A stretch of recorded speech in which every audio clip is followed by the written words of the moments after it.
You're listening to Switched On Australia, the podcast that tracks the opportunities and challenges of electrifying everything, everywhere.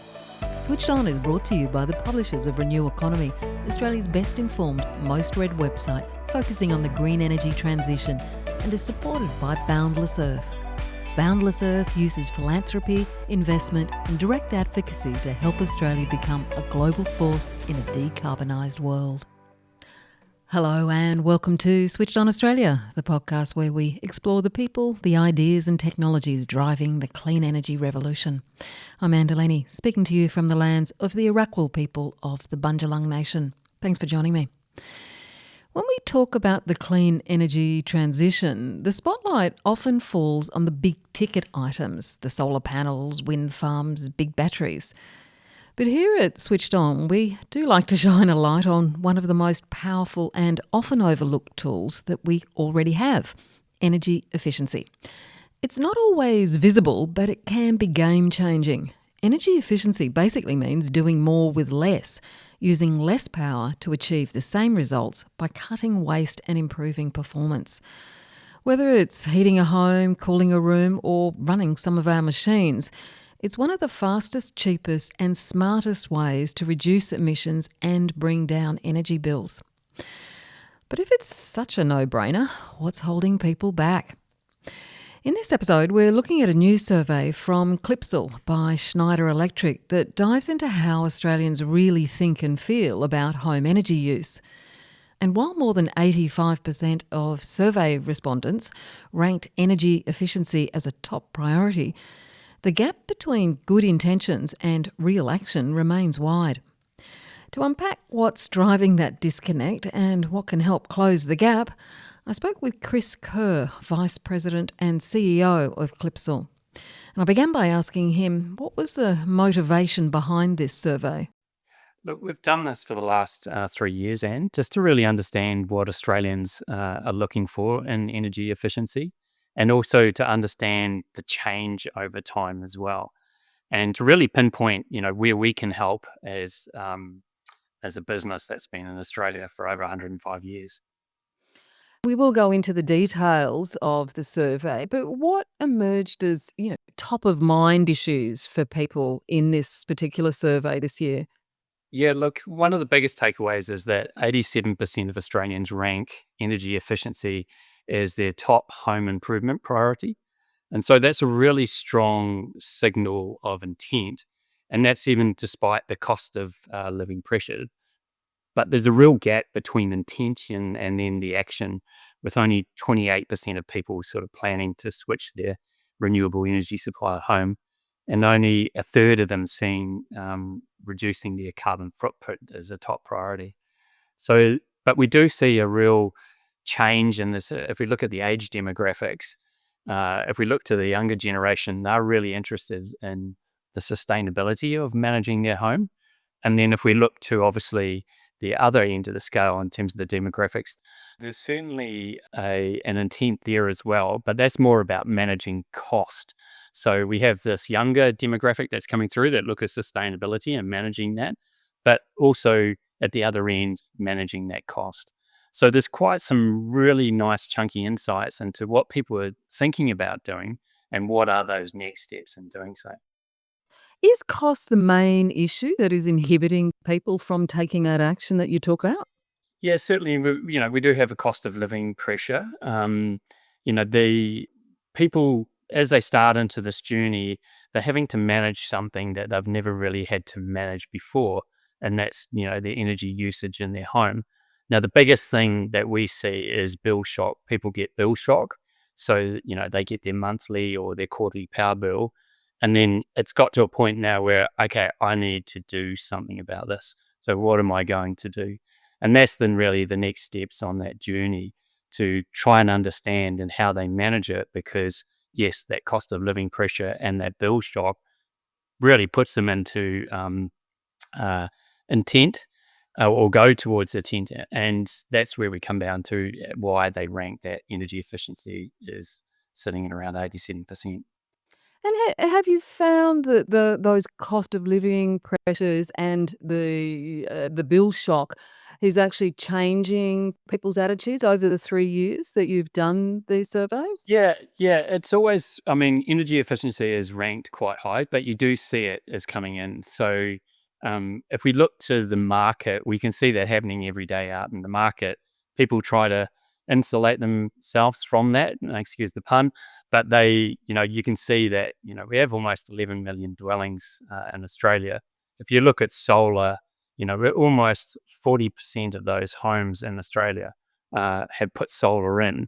And even this year, well, 1 in 4 will put batteries in to manage it and insulate from that cost.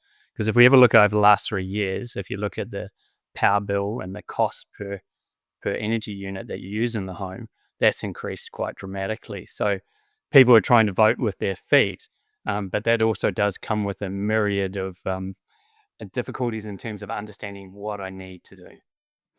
Yeah, you mentioned that 87% of the respondents are interested in energy efficiency, but there's energy efficiency and energy efficiency. There are some things that you can do which are going to have a much bigger bang for your buck, so to speak. Yeah, yeah. Just break that down for me. Are people taking that sort of action to Yeah, have the biggest impact?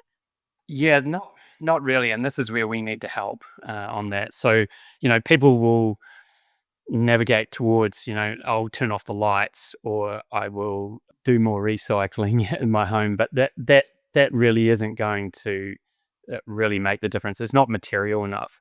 If you look at the biggest energy consumption in your house, that would come from your hot water heater or it would come from your aircon, either heating or cooling. That's the biggest load, or that would be the biggest energy user in your home. And that is where, you can make a significant difference by changing and altering your behavior around that. But first you need to know, well, what am I using? And that's where you'll sort of see that bill. You'll see that bill shock come through and you'll see, you're using a lot of power and it's costing a lot of money, but where are you using it? So bringing visibility to that is really important before you step into the big major things like solar or batteries, understanding how am I using this or how can I get more efficient around how I use this.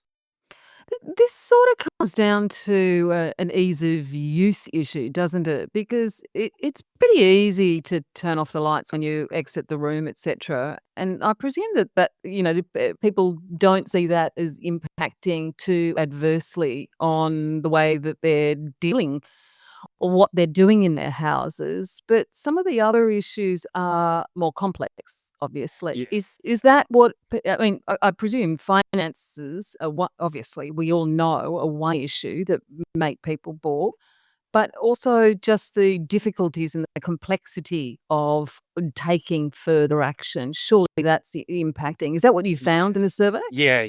You obviously get that bill shock through, and okay, I need to do something about this. So there are steps, like I said before, in terms of okay, what can I do to make that more efficient in terms of my demand side, so what I'm using. And yes, turning off the lights, but most lights are LED now, so the consumption is actually quite minimal. It can make a difference. But looking at, the aircon or the hot water heating, how hot do you need to heat it or cool it? So, how are you going to put that device under load? But also in moving towards more, okay, well, what are the next steps beyond that? It is quite confusing. People are bringing in multiple devices into the home. They're not necessarily interconnected to be able to give you that view. They know there is a will and there's a way, but what they will do is try a lot of different things and it might not bring them the outcome. I recently saw a stat around that even if you had solar or a battery, a lot of people still managing that via their bill. So they see their bill come through at the end of the quarter and go, okay, did my solar do well or did it not do well? So bringing through that understanding of where am I using my energy is really important. And that's why we see bringing that visibility at Clipsal, bringing that visibility in terms of, okay, well, where do I use it? Um, and what are the next steps beyond that? I see that I'm using a lot. and then navigating through from there. But it is very complex, and it's not an easy path, even for myself as a consumer. I've done a few things, but they don't always come with the expected outcome. And things change, obviously, in the home all the time as well. I mean, as well as the survey identifying some of those issues in relation specifically to energy, you actually also asked some other raised some other interesting issues in this survey, because you actually talked to people about the most important topics in their homes. And I thought that was interesting because things like safety, security, well-being, air quality, and health emerge as the really top issues. On face value, that's not about energy, is it?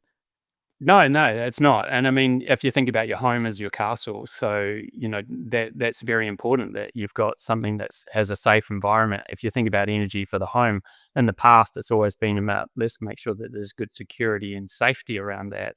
Um, so it doesn't health of in that home, that air quality, etc., is super important. And people have always thought that, but now there's a new dynamic that's coming into the home that is, okay, I need to recognize and take care of this also, along with those other things that are pointed out through the survey. But how do we bring those issues, which are top of mind for a lot of people, with what we're talking about in terms of, energy management, energy efficiency? Because they're going to influence how we respond to Yeah. the energy resources in our homes, aren't they?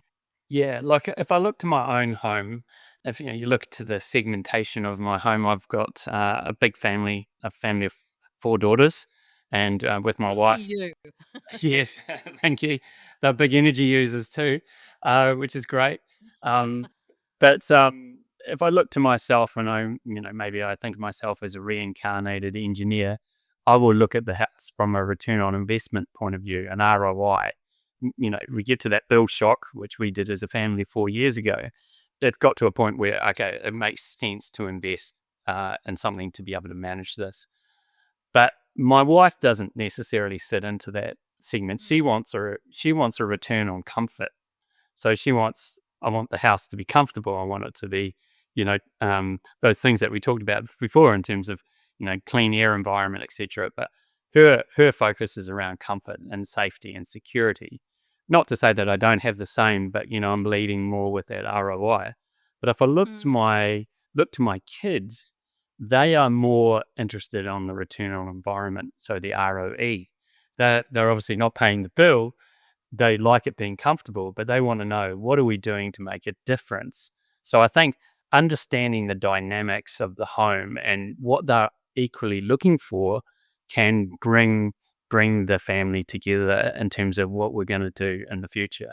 And I sort of sound a little bit like my dad. The next generations, coming through, they look at everything so differently. And my kids, I've got four under 12 years old, they are fully focused around this area.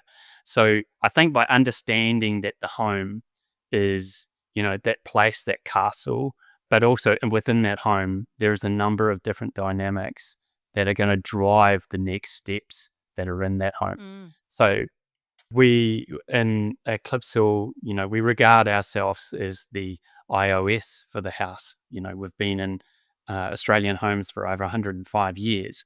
Now, you might not know our name, but we're there and we're managing that safety and security.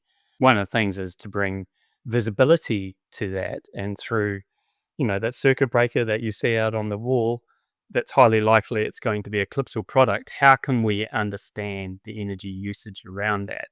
Now, you've got to bring that in multiple ways. So I mentioned before around having multiple apps. That's not really ideal.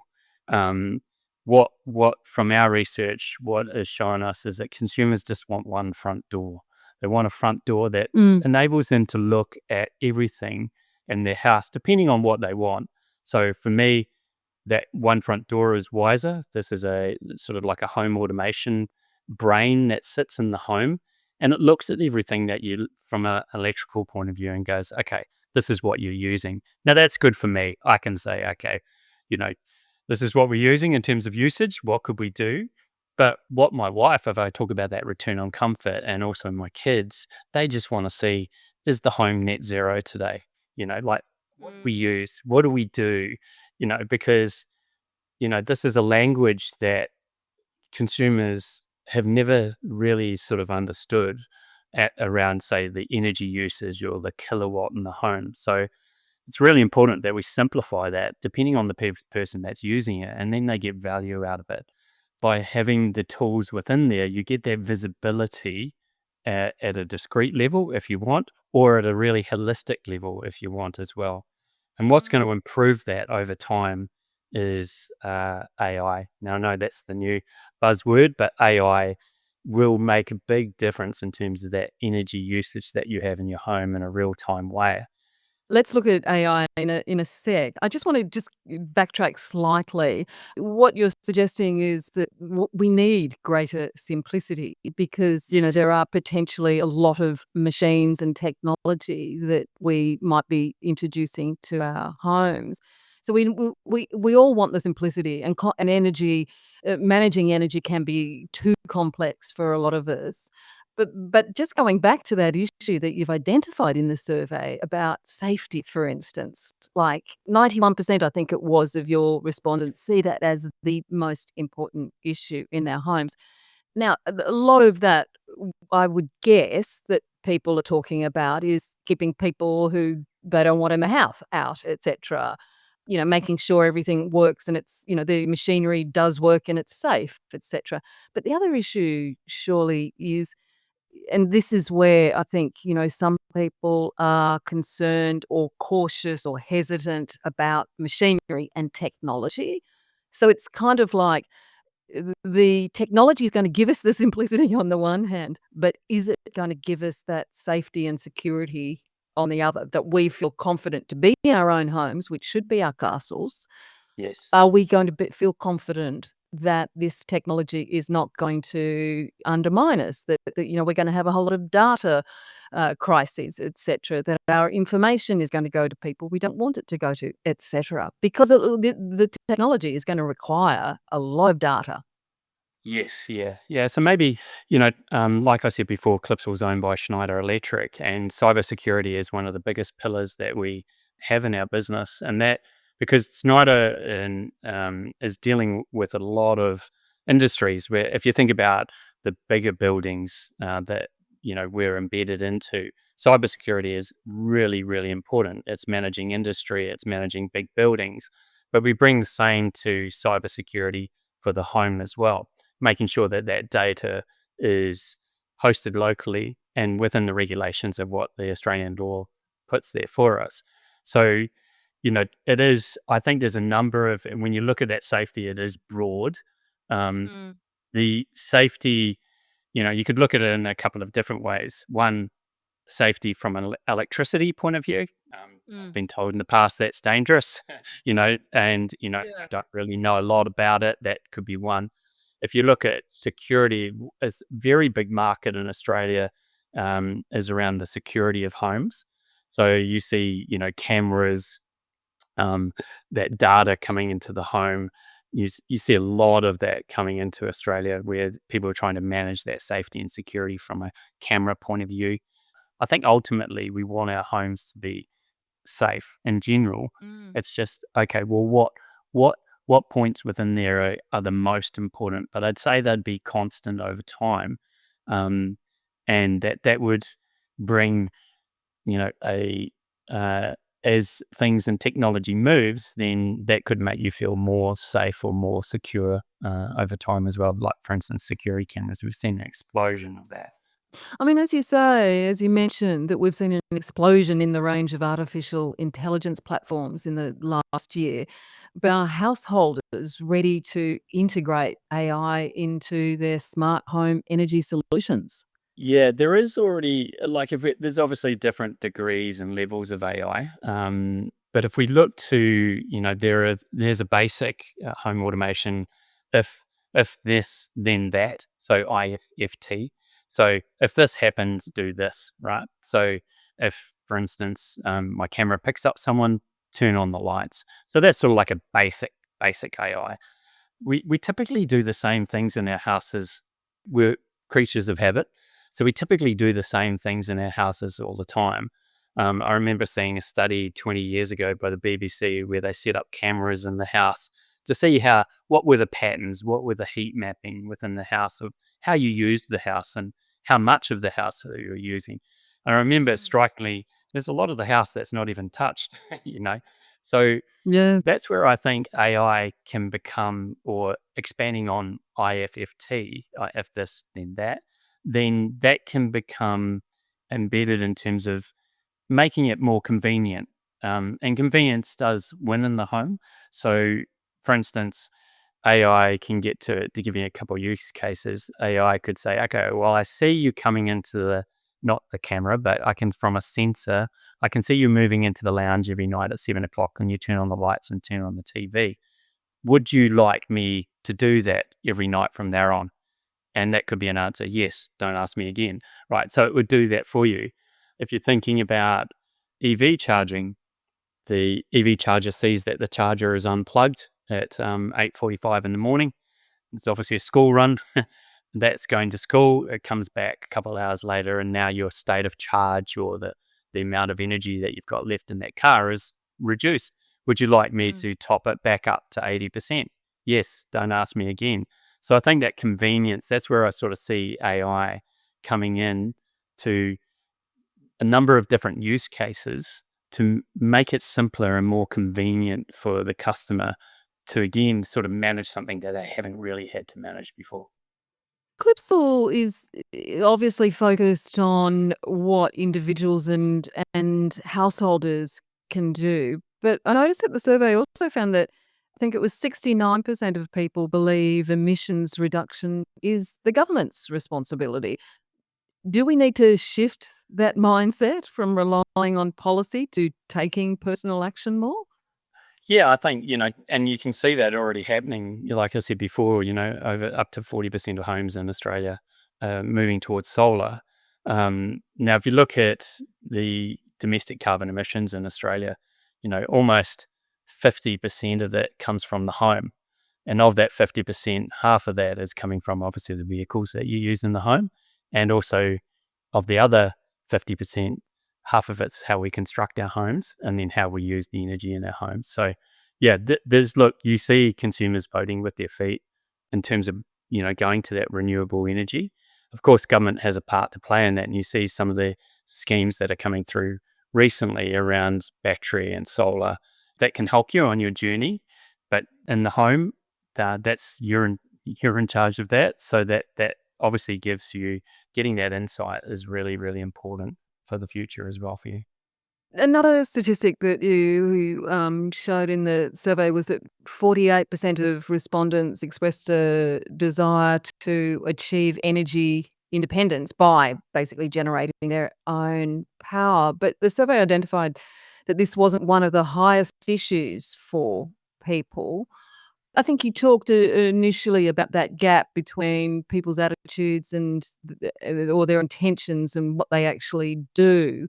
Is this suggesting that people don't know how to make their homes more secure by producing their own energy? Yeah, I think it's a minefield in terms of navigating that. If I even take my own journey as a family with the knowledge that I have, I still made mistakes through that, or Mm. policy changed. It is difficult, and that's why we're trying to make that simpler in order to go on that journey.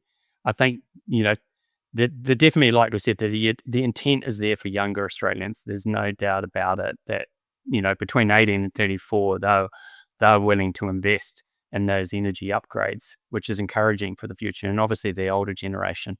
But there's also this sort of frozen middle that sits there as well, that is just really, how do I do this? How do I make this easier?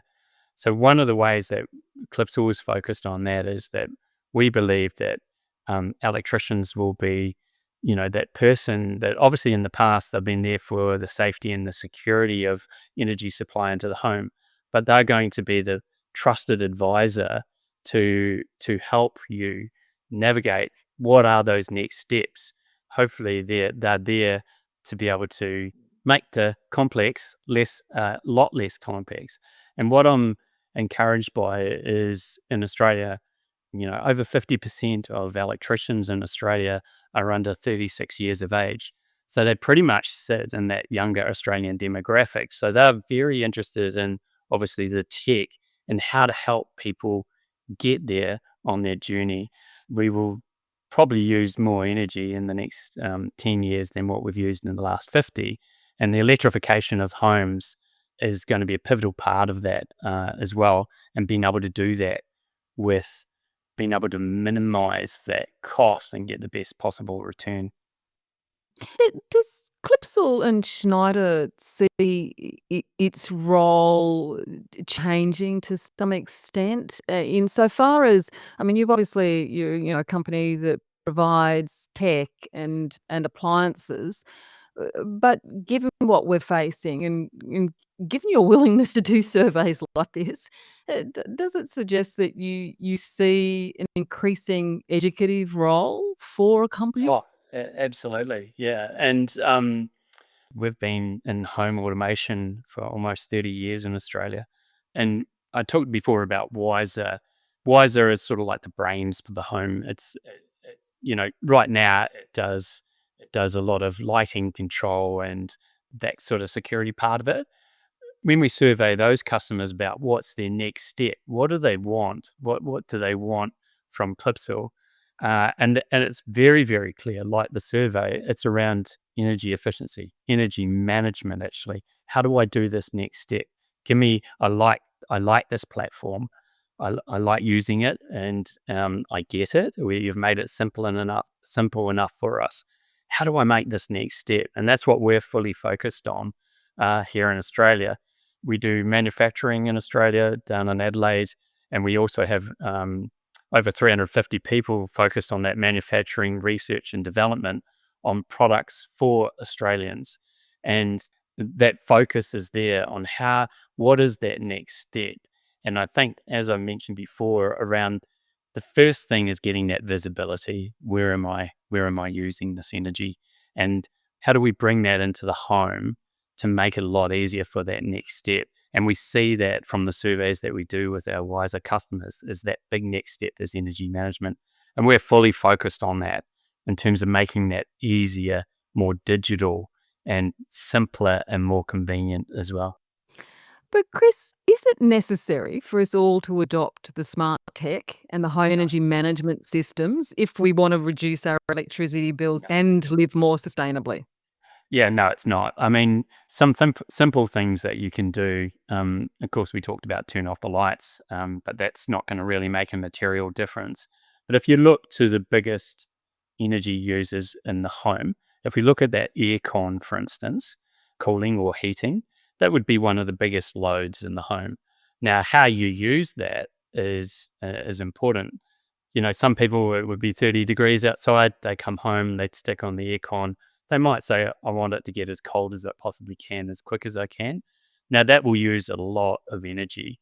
But what you could do as a step of a consumer is go, okay, well, actually just a 5 degrees difference or a 6 or 7 degrees difference, make it 23, 24 instead of 30, means that that unit's not going to work as hard because it thinks, okay, well, I have to get it down to sub 20 degrees. If you manage that, that's just a simple tip that you could do to manage that in the home without needing all the tech. You've got that there. It's a thermostat. Don't make the aircon work as hard. There is also, if you've got hot water heating in the home, then using that for in off-peak times to charge up the cylinder, or if you've got solar, making sure that that hot water heater is getting charged during the day. There are a number of different devices that can make that happen. And then if you look at some of the simple things that sit within appliances like timers, it's really important. You can go, okay, well, I know my power is cheap at nighttime. You first need to understand that, like in terms of, okay, what is my off-peak power? How much is that? And shifting that to that nighttime. So there's a little things that you can do that can make a difference on that demand side, which then can add up at the end of a month or an end of a quarter. So, what's coming down the pipeline, Chris? What do you see as the biggest energy tech innovations for the home coming in the next 5 to 10 years? I think one of the biggest ones, and we see the adoption of EV. We know, as an EV owner myself, for the last couple of years, and charging that just from solar, you see that we're seeing, more EVs. There's going to be obviously, cheaper, more affordable EVs that come into the home. It's obviously cheaper to charge them from home, and you'll see a proliferation where you'll get to the stage where there could be two EVs at home, and how you manage that. But I think one of the big things is what they call bidirectional charging. Mm. It's there in the name, but essentially at the moment you charge your EV and it will send the power to the EV, which is a big battery that sits in your car on four wheels. Cars sit for a long time at home, and majority of the time they sit overnight. So you can charge them overnight. You can do that at a cheap rate. But what I think will really change is this, what we call energy at the edge. So decentralization of energy towards the home. So bidirectional charging, what that actually does is it enables you to grab energy from that car, for instance, overnight to power the house. So if you think about a house usage overnight is probably its lowest value, then you're not taking a lot out of the battery. If and you might reduce the state of charge of the car by 5 or 10%, but then you're managing that bidirectional. It allows you to manage back and forward from the car to the house, or from the house to the car, or from the car to the house to the grid, for instance.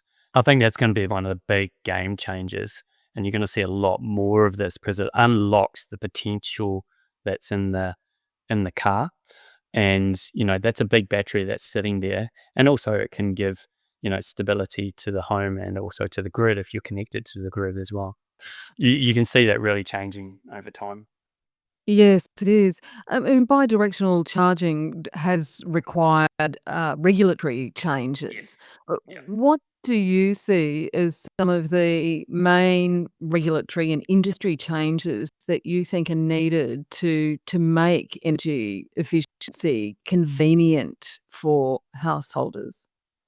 If you look at it, the demand side of things, and I know that there's been a lot of different initiatives put in place, but really understanding that, if I get my power bill, how can I make that simpler, a lot simpler for consumers to understand? How am I using that energy, and where am I using it? And what is the best time to use it? Like, I still find, even for myself, that quite difficult to navigate. It's not clear. So I Mm. can only imagine for my parents, how do they understand that? Like, now there's a number of websites and initiatives, but I don't think it's as clear as what it could be. That's where we need to make it simpler for that consumer, because the energy unit that we don't use is probably the best one, right? I think that's where we can make a real improvement from a simplicity point of view, even make it even more simple and visible. What is the energy that I'm using? How much is it costing? Then I can make and adopt the changes in the house. That's incumbent on industry to do that, but do you think government should carry a big stick on that one?